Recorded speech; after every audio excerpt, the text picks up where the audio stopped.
Eagles at Bucs. Foles is starting again for the Eagles. We're probably going to be without Alshon Jeffrey again. The Eagles are favored by 3, over under 44. The Bucs lose their slot corner, Vernon Hargreaves. Deshaun Jackson has a concussion, didn't practice Wednesday. I mean, when you hear concussion midweek, you think probably not playing. But, concussions go away when they go away. Fitzpatrick, back to him.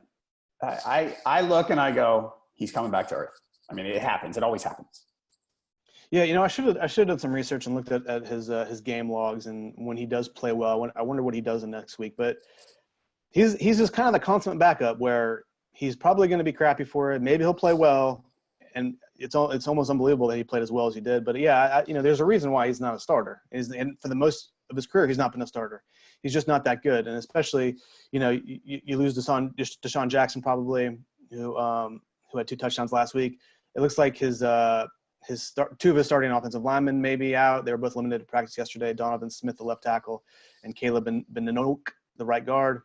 That's obviously a problem. Yeah, I think the Bucs come back to earth this week. And Eagles -3 seems like a really good deal for me. I'm taking the Bucs. I think it's less about the Bucs than it is about the Eagles. Well, I thought the Eagles played okay against the Falcons. I mean, yeah, maybe there's no Jeffrey, but with Nelson Aguilar and Darren Sproles out of that backfield, I like that team. I think they're gritty, man. I think maybe they're not going to be so great. I don't think without Carson Wentz, even though Nick Foles did win Super Bowl last year.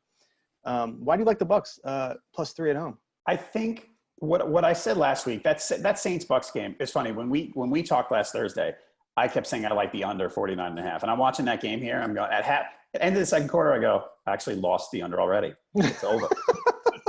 It's kind of a bummer. But I thought before that game, I think the Saints' defensive performance was a little fluky, and I actually think that about the Bucs too. Even though a lot of what the Saints got was sort of garbage time stuff because the Bucs were up big. I think the Bucs improved their defense enough in the offseason to be, let's say, a middle of the pack defense. I said, I know they lost Hargreaves, like I mentioned. Slot corner, not the end of the world. I think they're fine. I don't really like Foles that much, despite what he did in the playoffs. And I just think the Bucs are a sort of let's say, an average team. And when I see teams like that, and they're at home, and we see the Eagles coming in with some warts, with some issues, they're still good, but I think I'd rather take the home. I like home dogs, and this is one that kind of jumps out at me.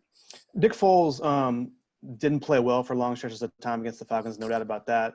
Obviously the Eagles, if they had their choice, would start Carson Wentz. There's no question about that. But every week that goes by and Nick Foles keeps winning, even if he doesn't look good, it's hard for me to be like, this guy's garbage. Maybe he is garbage, but he knows how to win. I guess he's figured it out. He had last year. He did. I think he's fine. But last week's offensive performance against Falcons, I looked and I went, that's about right. That's what he is. I think that's enough to beat the Bucs, though. I personally. Yeah. Okay.